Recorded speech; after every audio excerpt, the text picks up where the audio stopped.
Saiu agora. Minha nossa, acabou de sair 4 notícias do Santos que vai te deixar de boca aberta. CBF acabou de confirmar. Torcedor santista segura firme porque o que aconteceu nas últimas horas em Belo Horizonte ainda tá rendendo e muito. Foi daquelas noites que a gente não esquece. Vitória épica, pressão absurda, polêmica de arbitragem, técnico rival soltando o verbo, CBF se posicionando e, para completar, a torcida do Peixão deixando o recado claro pro comando técnico. Então se você ama o Santos de coração, deixa seu like e já fica comigo até o fim porque tem muita coisa pra gente falar. E eu quero saber no final o que você pensa de tudo isso. O Santos entrou em campo no último domingo para enfrentar o Cruzeiro no Mineirão, um cenário que já trazia aquele clima de tensão. Mais de 50 mil cruzeirenses empurrando o time da casa, o Peixe precisando vencer para se afastar da zona de rebaixamento, e ainda o peso de um tabu. Desde 2015 o Santos não vencia o Cruzeiro no Brasileirão jogando lá, mas dessa vez a história foi diferente. Sob o comando de Kleber Xavier, a equipe santista mostrou garra, organização e conseguiu um resultado que pode ser um divisor de águas na temporada. Vitória por 2-1, com gols de Guilherme e Gustavo Cabaleiro, virada fora de casa e de quebra, 3 pontos que deixam o Peixe respirando um pouco mais aliviado na tabela. Mas a história desse jogo não se resume apenas ao placar. O primeiro tempo foi complicado, com o Cruzeiro pressionando e criando chances perigosas. Se não fosse Gabriel Brazão, o goleiro santista, talvez o roteiro fosse outro. Inspirado, ele fez defesas decisivas e segurou o ímpeto da Raposa. Só que junto da tensão natural de um jogo desse tamanho, surgiu também a primeira polêmica. Um gol marcado por Caio Jorge, ex-Santos, foi anulado pelo árbitro Wilton Pereira Sampaio após revisão no VAR, que apontou falta de Matheus Pereira em Zé Rafael no início da jogada. E foi aí que a coisa esquentou de verdade. Depois do apito final, o técnico do Cruzeiro, Leonardo Jardim, não poupou palavras para criticar a arbitragem. Ele falou sobre dualidade de critérios, acusando o árbitro de usar pesos e medidas diferentes para os dois times. Nas palavras dele, lances nas costas do Wanderson não eram marcados e no Guilherme eram sempre marcados. Eu não quero falar no lance do gol anulado. Fico muito triste quando existe dualidade de critérios,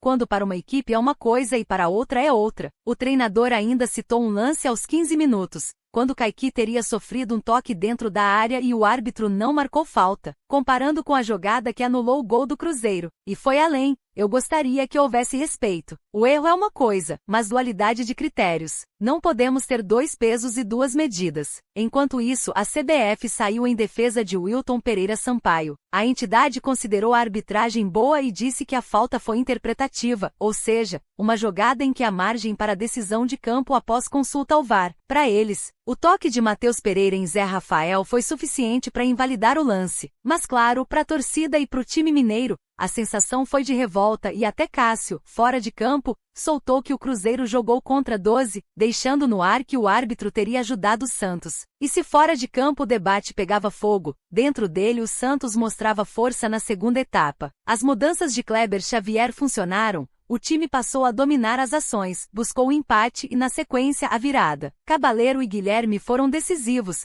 mas a vitória teve um peso extra. Ela deu sobrevida ao treinador, que vinha pressionado e poderia até perder o cargo em caso de derrota em Belo Horizonte. Agora, ele ganha fôlego e mais tranquilidade para trabalhar durante a semana. Só que a paz no ambiente santista ainda não é completa. Antes mesmo da bola rolar contra o Cruzeiro, a torcida já estava pegando no pé do treinador. Tudo por causa da lista de relacionados para o jogo, que deixou de fora, mais uma vez, a promessa Robinho Júnior. Nas redes sociais, o recado foi claro: bota o Robinho para jogar, o moleque precisa de jogos. Muitos não entendem porque ele recebe tão poucas oportunidades, entrando quase sempre apenas no segundo tempo, e ainda em momentos em que o time já está com o jogo praticamente perdido. A cobrança não é por acaso. Robinho Júnior é visto como uma das grandes promessas da base santista. Chegou ao clube em 2022, brilhou no Sub-17 e no Sub-20 com gols e atuações que chamaram atenção. No profissional, estreou no Campeonato Paulista deste ano, contra o Noroeste, e foi inscrito no Brasileirão com a camisa 7. Até agora tem apenas 52 minutos jogados na Série A. sempre entrando no segundo tempo. A torcida acredita que ele poderia dar mais velocidade e criatividade ao ataque, algo que sentem faltar quando o treinador insiste em nomes como Escobar, Guilherme e Tassiano desde o início. E não era só por Robinho Júnior que a torcida estava ligada. A partida contra o Cruzeiro também carregava um peso histórico. Além do tabu no Mineirão, um tropeço da Raposa poderia impedir o time mineiro de assumir a liderança provisória do campeonato. Ou seja, o jogo tinha tudo para ser pegado. E foi exatamente isso que aconteceu. O clima esquentou, as arquibancadas pulsaram e no fim, o Santos saiu comemorando uma vitória gigante, enquanto o Cruzeiro lamentava as decisões da arbitragem. Agora, a pergunta que fica é: o Santos foi mesmo favorecido pela arbitragem ou tudo não passou de interpretação de lance? O que dá para dizer é que dentro de campo, o time mostrou personalidade e soube aproveitar o momento para conquistar um resultado que pode mudar a cara da temporada. O Cruzeiro reclama e muito,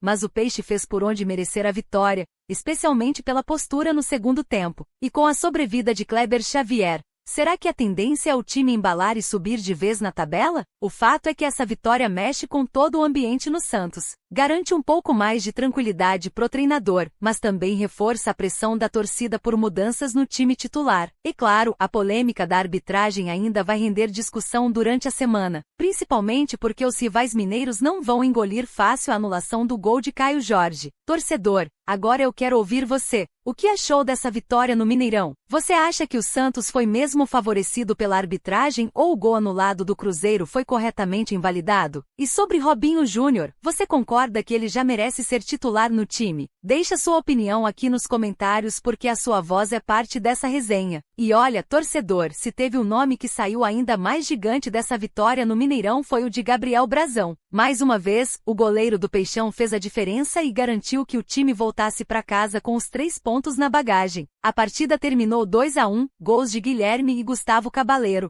Mas a história poderia ter sido bem diferente se não fosse o paredão santista. No primeiro tempo, o Cruzeiro pressionou demais, finalizou de todo jeito, e aí Brazão apareceu com segurança e reflexo apurado para evitar o pior. A cada defesa, o goleiro aumentava a confiança e mantinha o Santos vivo no jogo até que o time conseguisse reagir. E a repercussão nas redes sociais foi imediata. Se não fosse o Gabriel Brazão, o Santos estaria com a mesma quantidade de pontos que o Sport, escreveu um torcedor indignado com a fragilidade defensiva. Outro foi direto: o elenco é ruim, o único que presta é o Brazão. Teve até quem levasse pro lado da brincadeira, dizendo que o goleiro merecia ganhar metade do salário da comissão técnica porque vive salvando o time. E de fato, o que não falta é motivo para esse reconhecimento. Além de lidar com uma zaga que vem sofrendo com desfalques e falhas constantes, Brazão ainda precisa enfrentar a enxurrada de finalizações que o Santos costuma permitir. E mesmo assim, ele está lá firme, respondendo com atuações de alto nível. O desempenho chamou atenção até de fora da Vila. Recentemente, o nome dele foi especulado no Flamengo, e a atuação contra o Cruzeiro reforça o porquê. Torcedores rivais, inclusive, comentaram que o clube carioca deveria tentar contratá-lo no ano que vem. Mas por enquanto, a torcida santista quer mesmo é que ele fique e siga sendo esse seguro de vida debaixo das través. Mas não foi só Brazão que brilhou no Mineirão. Guilherme também teve uma noite inspirada. Marcou um gol, deu assistência, criou chances, sofreu faltas e ainda recebeu nota 9 no SofaScore. Foi participativo, decisivo e mostrou que pode ser um dos pilares dessa arrancada do Santos no Brasileirão. Cabaleiro completou o serviço com o gol da virada, mas Guilherme foi o nome do ataque, enquanto o Brazão segurava tudo lá atrás. Com essa vitória, o Santos chegou aos 21 pontos, abriu 5 de vantagem pro Vasco, que curiosamente é o próximo adversário, e ganhou moral para tentar se afastar de vez da parte de baixo da tabela. Depois do jogo contra o Gigante da Colina no Morumbi IS,